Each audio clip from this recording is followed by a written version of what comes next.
Hello, comment ça va? J'espère que tu vas bien, que tu as passé une belle semaine. Je suis sûre qu'il y a plein de gens qui m'écoutent avec des trucs parce que commence à faire fret au Québec.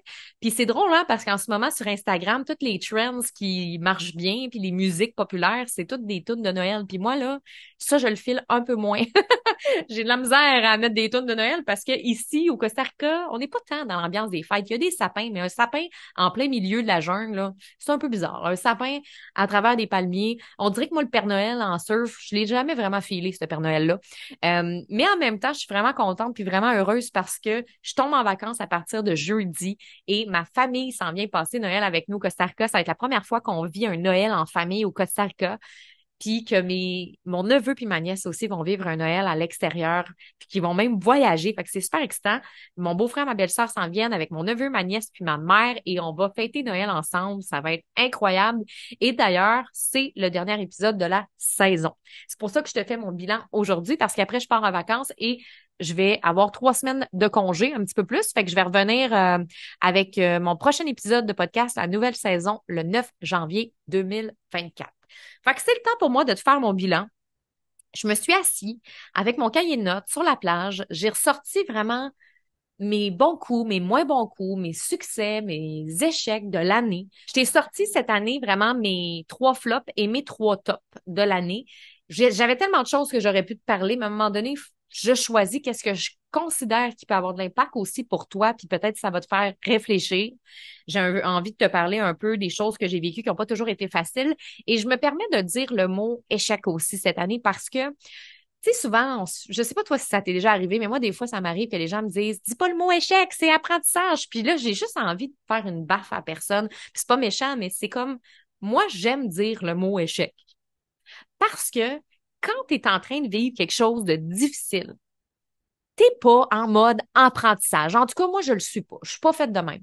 Puis j'ai de la misère à croire que tout le monde est fait de même. Tu sais, dans le sens quand on vit un échec sur le coup, là, quand mettons, tu t'es en train de vivre un lancement difficile, puis que finalement, ben, ça se passe pas comme tu veux, ben, sur le coup, là, les premières secondes, les premières heures, ça se peut que tu ressentes l'échec dans ton corps, puis ça se peut que tu sois découragé, puis ça se peut que tu pleures un coup. T'es zéro dans l'apprentissage. Arrêtons de nous faire croire qu'on est dans l'apprentissage. On est dans l'apprentissage après.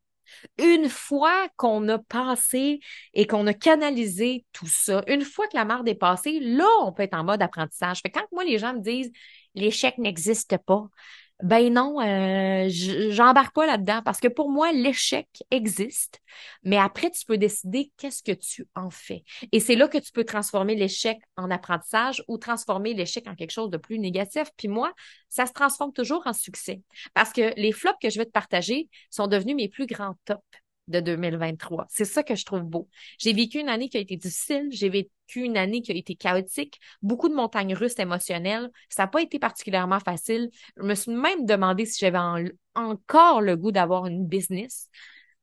Puis je me suis même demandé justement si, je t'en parlais un petit peu la semaine passée, là, de viser plus petit. Je me suis même demandé si j'avais pas le goût d'avoir juste une business solo ou est-ce que je fais 100 000 par année puis que je suis bien, là, tu sais, toute seule, léger. Et la réponse a été non, en fait. La réponse a été non. J'ai envie de faire grossir, j'ai envie d'une équipe, j'ai envie de continuer de faire croître ma vision, mais il a fallu que je passe par le chaos et les émotions que j'ai vécues cette année pour les transformer en succès, pour les transformer en top. Donc, c'est ça que je veux te partager aujourd'hui. Donc, pour ce dernier épisode de l'année, je vais te présenter mes 3 grands tops et mes 3 grands flops. Ça va être ça. C'est drôle, là, parce que j'ai utilisé ce titre-là comme épisode de podcast parce qu'à chaque année, j'utilise toujours le même titre de podcast qui est mon bilan de l'année. Puis là, ça me tentait pas de dire mon bilan de l'année. Fait que c'est pour ça que j'utilise ce terme-là de grand top et grand flop. Euh, pour que ça fasse différent. J'aime la différence. J'aime pas ça manger du poulet 5 jours semaine, moi. J'ai besoin de manger un peu de poisson, un peu de légumes. Mon chum pourrait manger du poulet 5 jours semaine. Moi, j'ai besoin de changer. Fait que je suis pas capable non plus de garder le même petit accrocheur que l'année passée. Faut que j'en trouve un autre.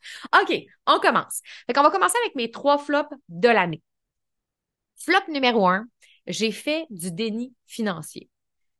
Depuis le début de ma business, pour vrai, ça va bien et je vis une croissance financière qui est incroyable. Sérieusement, depuis la première année, je me pince là tellement que ça va bien. Je suis partie de 0 $ à 100 000 la première année, 300 000, 500 000, 800 000. Puis ça a toujours été une belle croissance avec un beau profit restant aussi après chaque année, ce qui fait que j'ai pu m'acheter la maison au Costa Rica, ce qui fait que j'ai pu engager, que j'ai pu tout faire ça. Mais en même temps, je vais être bien honnête avec toi, j'ai tellement jamais ressenti tant que ça, c'est quoi l'argent pour vrai, que ça a toujours été un peu facile pour moi, cet aspect-là. Je sais pas, c'est difficile à expliquer, mais j'en ai parlé souvent quand je parle d'argent. C'est pas la première fois que je parle de ça, mais moi, faire 100 000, faire 500 000, faire 800 000, bah, ça change rien. En fait, ça changeait rien parce qu'il y a eu des choses qui ont changé en moi cette année. Puis, j'ai jamais vraiment ressenti c'était quoi avoir peur de manquer d'argent. J'ai jamais ressenti c'était quoi ça, ce manque-là financier. Parce que j'ai toujours été très détachée émotionnellement de l'argent, puis ça date de mon enfance, parce que quand j'étais jeune, on avait un petit peu moins d'argent, puis j'avais pas toujours ce que je voulais. Fait que, tu sais, quand que je voulais avoir les mêmes vêtements que mes amis à l'école, ben, je pouvais pas nécessairement avoir les mêmes vêtements que mes amis à l'école. Puis, quand j'ai passé 16 ans, je me suis dit, je m'achète tout ce que je veux parce que je le mérite, puis voilà. Et je me suis toujours payé tout ce que je voulais, puis cash. Fait que je me suis vraiment prouvé à moi-même que j'étais capable de me payer un char cash, que j'étais capable de me payer un appart, j'étais capable aussi, même ma maison, je l'ai payée cash au Costa Rica, c'est fou pareil, hein? À quel point j'avais besoin de me prouver des choses. Mais en même temps, je le savais qu'en achetant la maison au Costa Rica, ça allait créer peut-être des petites problématiques financières après parce qu'il y avait beaucoup de dépenses qui ont été imprévues. C'est pas juste payer la maison. Payer la maison, c'est correct. Je savais que j'avais l'argent puis que je pouvais la payer. Mais en même temps, après, il y a eu des travaux, il y a eu plein d'affaires qui sont arrivées et je savais qu'en prenant cette décision-là inconsciemment que ça pouvait avoir un impact sur ma business. Je savais que ça allait réduire ma trésorerie. Je savais que j'allais peut-être avoir de la misère à payer mon équipe. En même temps, j'étais dans le déni parce que je me disais, ben non, je vais faire des affaires, je vais lancer les communicatrices flyers, ça va bien aller, ça va continuer de grossir, blablabla. C'est comme les dernières années, tout va bien, blablabla. Mais ce qui est arrivé, c'est que j'ai frappé un mur au début de l'année. J'avais plus envie de lancer les communicatrices flyers. J'avais plus envie de faire des lancements comme je le faisais, de la manière que je le faisais à chaque 3 mois. Et moi, j'ai une entreprise de lancement depuis le début de ma business. C'est mon modèle d'affaires de faire des lancements aux 3 mois. Et si je regarde mes patterns financiers, si je regarde mes trimestres financiers, si l'argent rentre tout le temps, c'est grâce au lancement que je fais. Parce que les lancements apportent un revenu récurrent, puis le revenu récurrent mensuel paye l'équipe, paye les frais fixes et c'est ce qui fait que la business croît, la business va bien. Comme j'avais plus envie de faire des lancements, il y avait plus, il y avait de l'argent qui rentrait de façon récurrente de mon ancien lancement de 2022. Mais là, il fallait que je crée des choses parce qu'il fallait que je vende pour être capable de payer mon équipe, tout ça. Puis j'ai réussi à le faire. Mais à un moment donné, j'ai été très fatiguée, puis j'avais besoin de prendre une pause. Mais j'avais pas de trésorerie, j'avais pas d'argent pour me baquer pour cette pause-là. Fait que finalement, je me suis dit, oh, c'est pas grave, je me repose. Je me donne le droit de réfléchir, de réaligner ma business. Puis, tu sais, regarde, c'est ça la vie, c'est ça être entrepreneur. Mais ce qui est arrivé, c'est que je le savais très bien que si je faisais rien dans ma business pour changer mon modèle ou pour changer euh, ma façon de voir les choses, que l'été allait être catastrophique. Que moi, mes paiements récurrents mensuels des communicatrices flyées, ben, il n'y en avait plus à partir de juin, juillet. Puis moi, ben, ma business me coûte à peu près 30 000 par mois à faire rouler juste avec les frais fixes puis mon équipe. Fait que ça demande quand même une bonne structure. Tu peux pas juste relaxer, fumer un joint avec Bob Marley, là. Fumer un joint avec Bob Marley, je fume pas de joint, puis Bob Marley est décédé. Mais c'est un exemple que je laisse. C'est quoi cet exemple-là? Tu peux pas juste relaxer, tu comprends? Tu peux pas juste la couler douce dans ton hamac, là. 30 000 par mois, c'est des responsabilités. 30 000 par mois, ça demande une bonne structure financière. Mais comme moi, j'ai toujours été habituée que ça se passe bien, que je fais des lancements, que l'argent rentre, j'ai fait du déni financier pendant des mois. Et je le voyais, j'arrivais dans mes coachings Zoom, il y avait de moins en moins de communicatrices flyées. Je me souviens, à un moment donné, Catherine m'a envoyé un message, puis elle m'a dit, Steph, il y avait juste une cliente aujourd'hui dans le coaching. Là, j'en ris aujourd'hui, mais allô, Steph? T'as une cliente dans ton coaching, les gens, il y a presque plus personne dans les communicatrices flyées, t'as pas relancé. Il y a aussi un impact financier, là-dessus, là. Puis, ça m'a pris du temps à me réveiller. Je me suis réveillée quand j'étais dans la merde. Je me suis réveillée quand j'avais plus une scène dans le compte. Je me suis réveillée quand mon chum me dit, je sais pas si on va être capable de payer l'équipe. Je sais pas si on va être capable d'y arriver. C'est là que je me suis réveillée, mais je me suis réveillée puis j'étais en mode panique. J'étais en mode anxiété. J'avais la misère à dormir la nuit. Et là, je voulais pas stresser mon équipe, fait que je voulais pas trop leur en parler. Fait que je savais pas trop comment me comporter.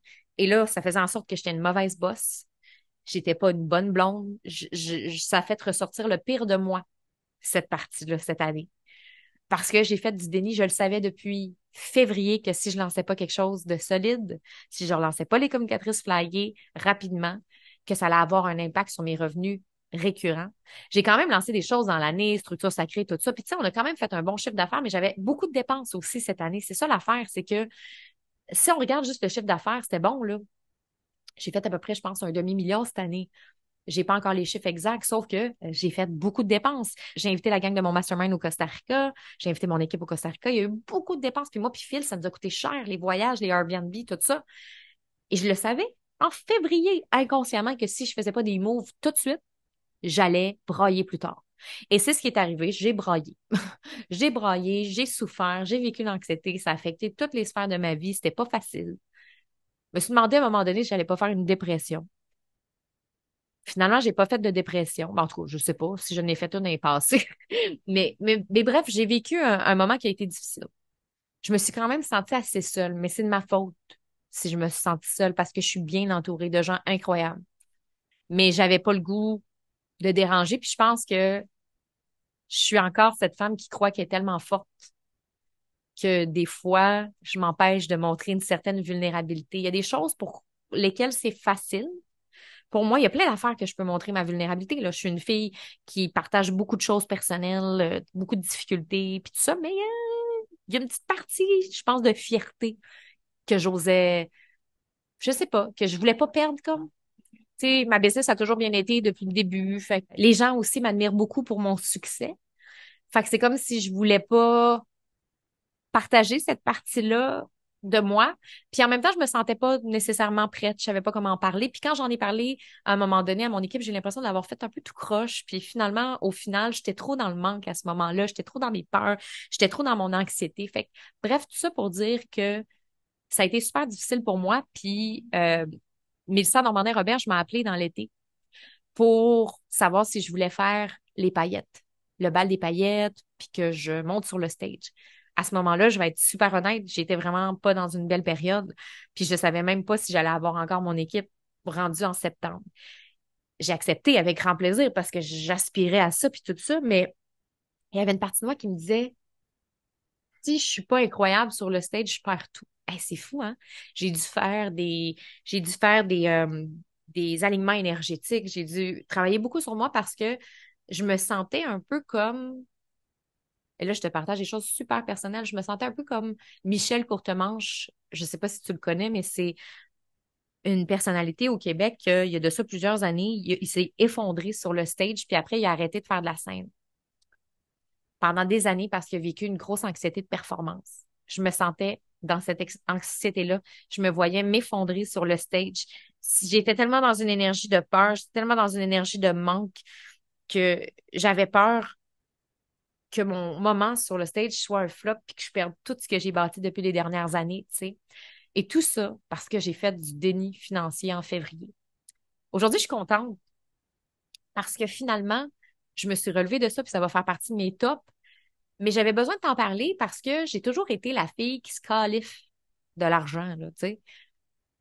Que j'ai jamais ressenti ça, moi, le manque financier. J'ai jamais eu peur de ça. Puis souvent, là, dans mes coachings, là, quand il y avait des filles qui venaient me voir et disaient qu'elles avaient peur de l'argent et qu'ils ne pouvaient pas investir, j'étais comme, hey, ça m'énervait, là.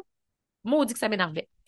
Parce que Moi, j'ai été la première à investir 10 000 en coaching, puis 20 000 en coaching, puis let's go, puis on avance, puis tu sais, je crois en mes projets, puis je crois en moi, puis j'ai toujours été comme ça. Mais quand tu roules une business, puis que ça te coûte 30 000 par mois, puis que tu te ramasses avec 2 mois que tu les as pas, ça paraît 60 000. Ça paraît. Et là, je l'ai ressenti, le stress. Là, je sais c'est quoi. Là, je comprends mes clientes qui ont peur de manquer d'argent parce qu'ils veulent nourrir leur enfant, parce qu'ils savent pas s'ils vont être capables de payer leur équipe, qu'ils savent pas s'ils vont être capables de payer leurs frais. Là, je le comprends. Là, je le comprends. Mais là, j'ai pas envie non plus de rester dans le manque. Puis là, ben, je le sais que je suis capable de créer, puis je suis capable de construire, puis c'est ce qui s'est passé plus tard. Mais j'avais besoin de le vivre cette année, ça. Parce que j'ai toujours été un peu au-dessus de mes affaires. J'ai tout le temps trouvé ça facile, faire de l'argent. J'ai toujours trouvé ça facile, faire grossir. J'ai toujours trouvé ça facile. Fait que j'avais besoin de vivre ça, puis peut-être que le déni financier que j'ai fait est arrivé exactement au bon endroit dans ma vie, tu sais. Puis ça va faire partie de mes tops tantôt. Donc, ça fait partie de mes difficultés de l'année.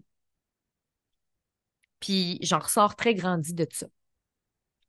Flop numéro 2, ben, j'ai passé la business avant tout le reste. Puis c'est intéressant parce que chaque flop est relié à un autre flop.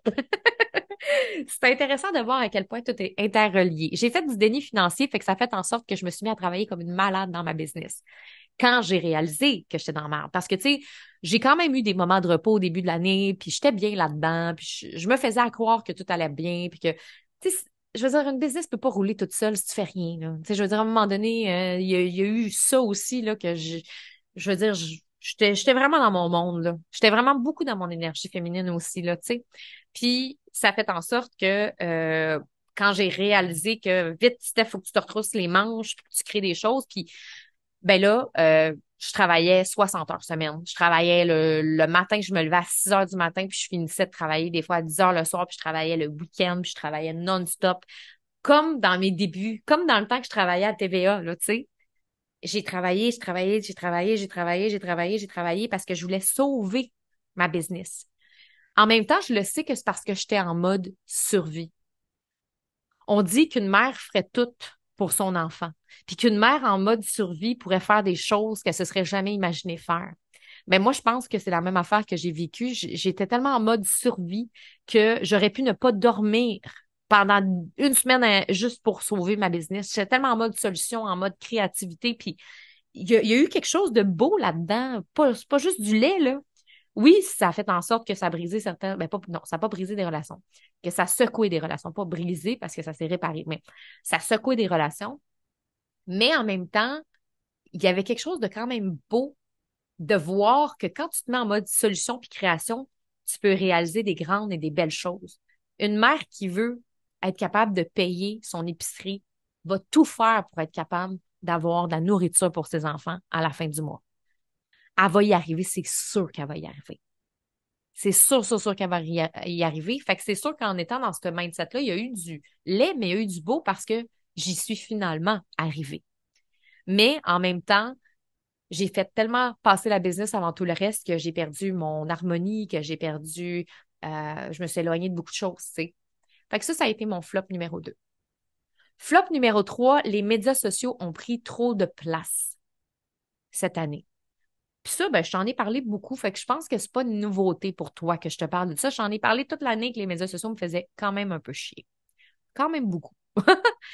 Puis tu sais, comme on est dans une ère où la technologie se développe à une vitesse folle, c'est comme s'il faut tout le temps être à jour, faut tout le temps intégrer les nouvelles choses, savoir comment l'algorithme fonctionne. Puis moi, ça me fatigue, ça m'épuise tout ça.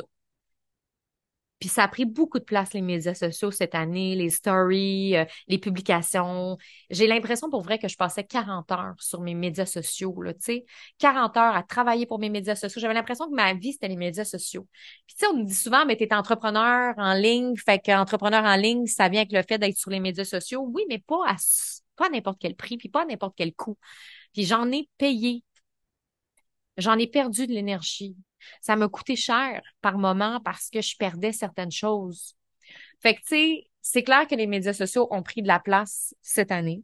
Beaucoup trop.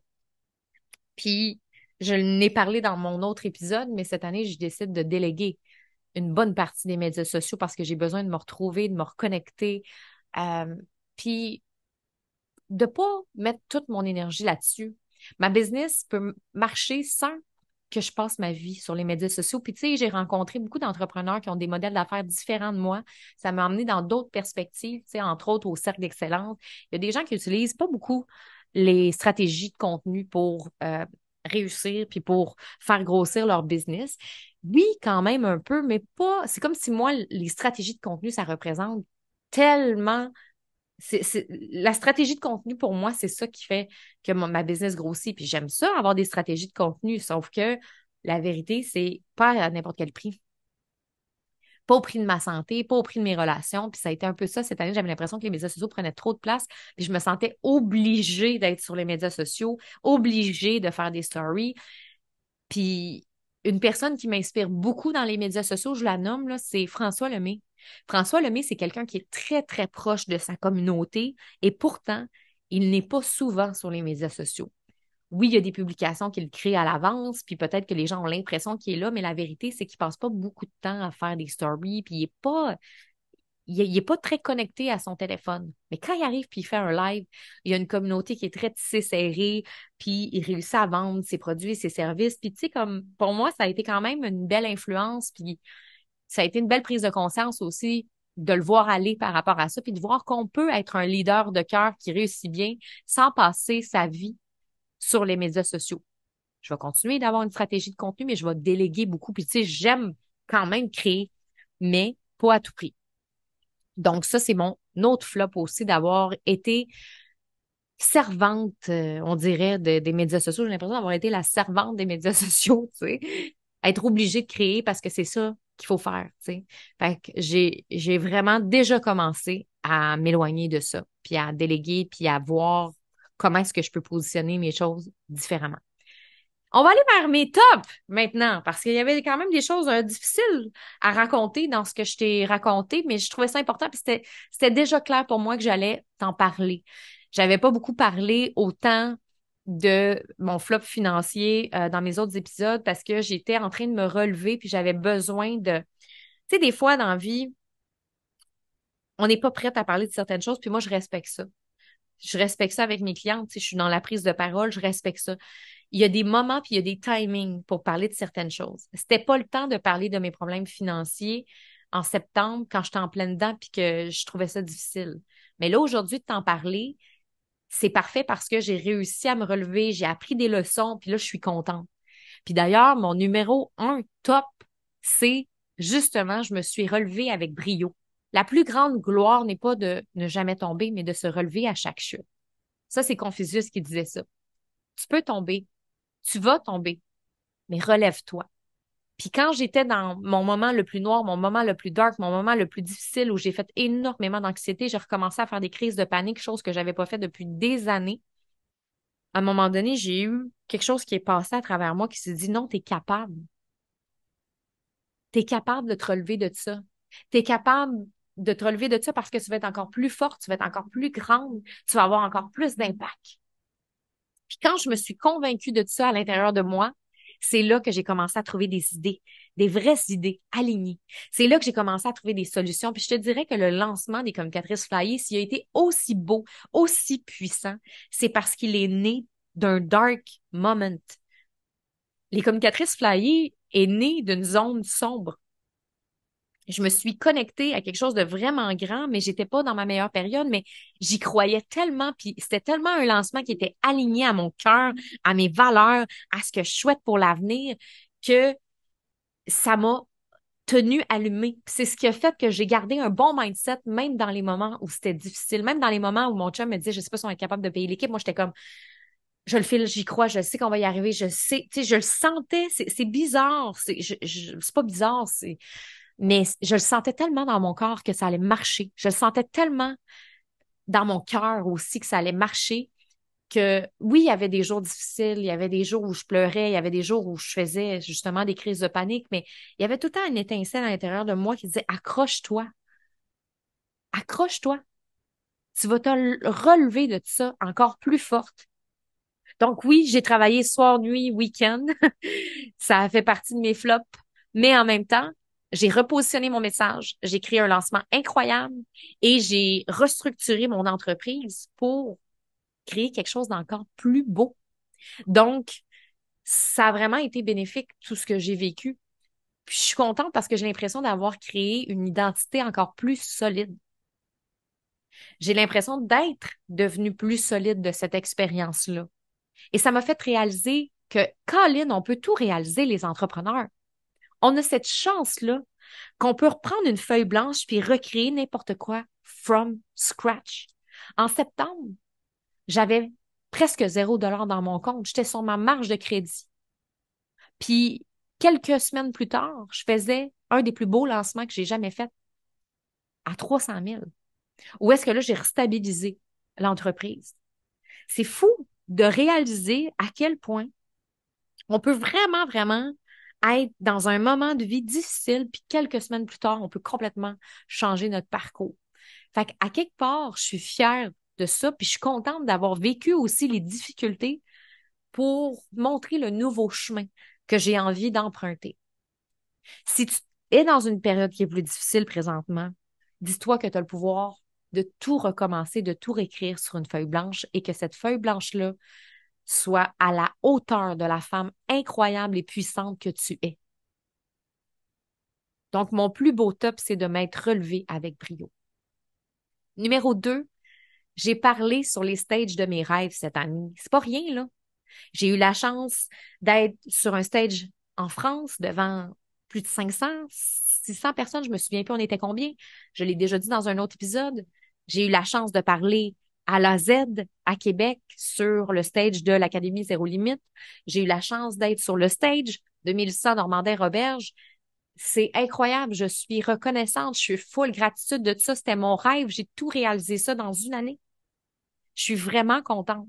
Et je l'ai senti que c'était ça ma place, le stage. Fait qu'à partir de 2024, il va en avoir des stages. Parce que j'aime ça, je me sens à ma place, je me sens alignée. Puis j'ai eu quand même la chienne de monter sur celui de paillettes parce que j'étais dans une situation difficile. Tu sais, des fois, quand on n'est pas dans nos meilleures phases, ça augmente notre niveau de stress. J'ai pas peur de parler sur un stage. Mais ce qui me stresse, c'est que j'étais pas dans une bonne période, puis j'avais peur de tout perdre. Puis c'est comme si j'avais l'impression que cette prise de parole-là, c'était une prise de parole de survie et ça me ramenait, il y a de ça quelques années, quand j'ai fait une audition à Salut Bonjour et j'étais pas dans une bonne période de ma vie. Il y avait une partie de moi qui croyait en moi, c'est comme si je chantais que j'allais avoir la job. Là, j'étais comme, oh my God, c'est sûr que j'ai la job à la météo, à Salut Bonjour, c'est sûr que j'ai la job. J'y croyais parce que je croyais à mes compétences.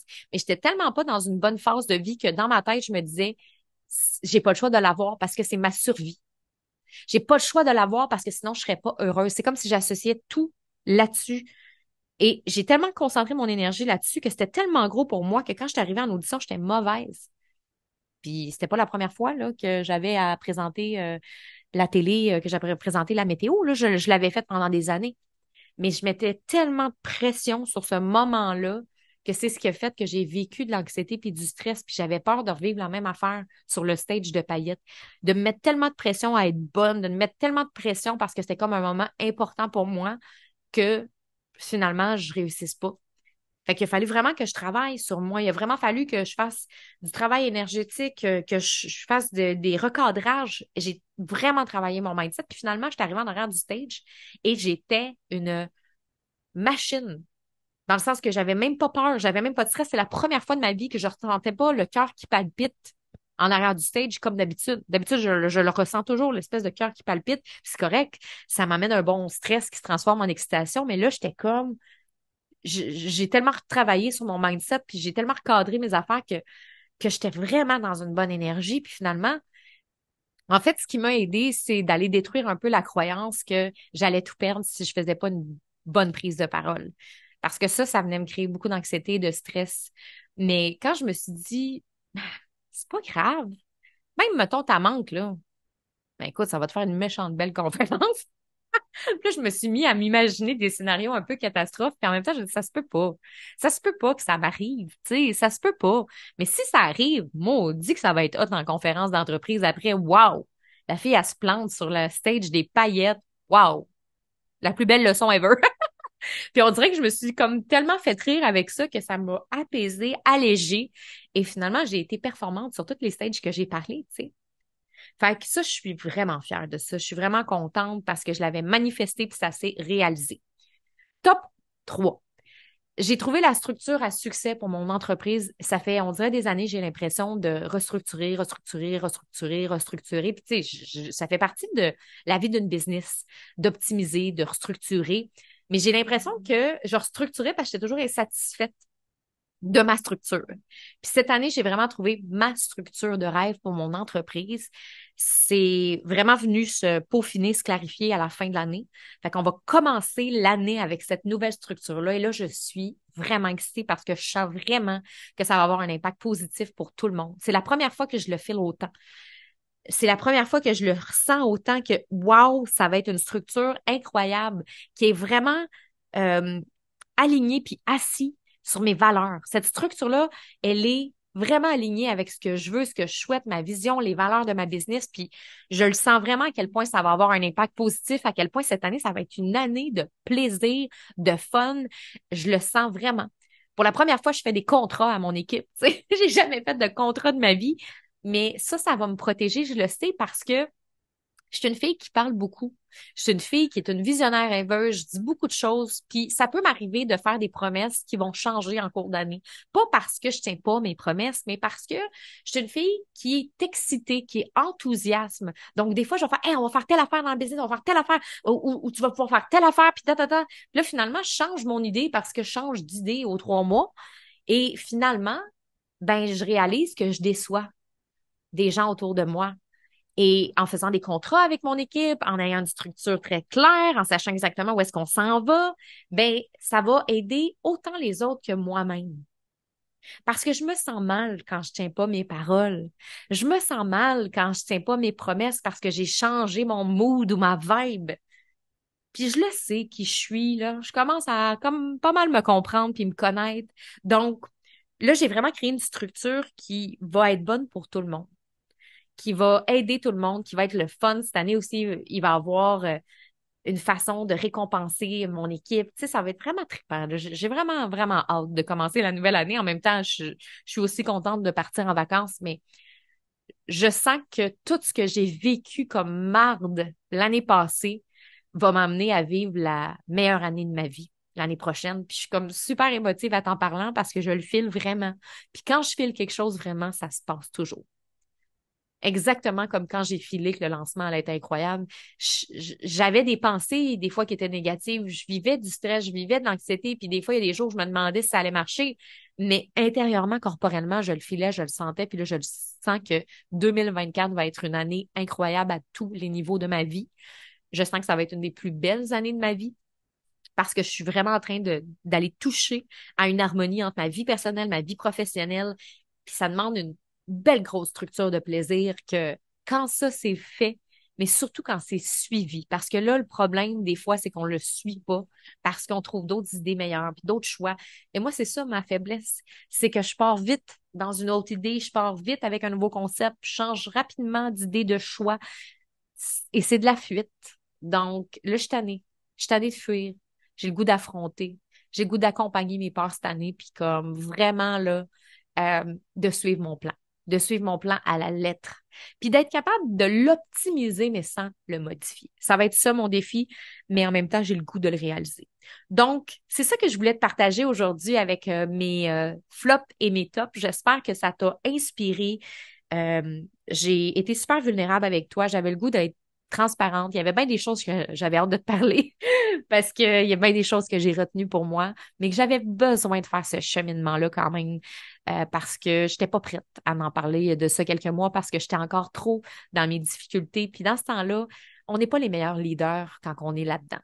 Fait que là, c'est dans cette nouvelle position-là de leader de cœur et dans cette position-là de je sais exactement où est-ce que je m'en vais, que là, je me sentais capable de t'en parler.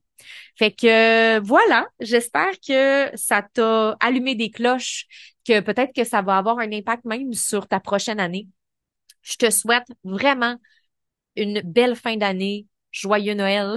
Joyeux Noël, je te le dis full d'avance, tu sais. Mais c'est correct, je te le souhaite pareil au cas où qu'on se reparle pas parce que moi, je vais être de retour pour mon podcast en janvier. Puis moi, je veux vraiment déconnecter. Fait que je vais être un petit peu moins sur mes réseaux sociaux aussi. Ah, ça fait partie de mes résolutions, on va dire, 2024, même si j'aime pas le mot résolution, ça fait quand même partie des aspirations que j'ai pour la prochaine année de réduire mon temps d'écran. Fait que c'est clair que je vais en profiter, mais je vais peut-être publier des stories quand ça va me tenter. C'est sûr que je vais en publier parce que ça, c'est pas lourd pour moi, publier des affaires le fun avec ma famille. Des fois, c'est quand on est obligé que j'aime moins ça. Fait que je te souhaite vraiment d'en profiter, de décrocher, de t'amuser, de connecter, de te reconnecter à toi, de vraiment de passer du beau temps avec les gens que tu aimes et on se retrouve pour le podcast le 9 janvier prochain pour la prochaine saison du podcast. Je te souhaite une belle semaine. Bye! Joyeux Noël! Bye!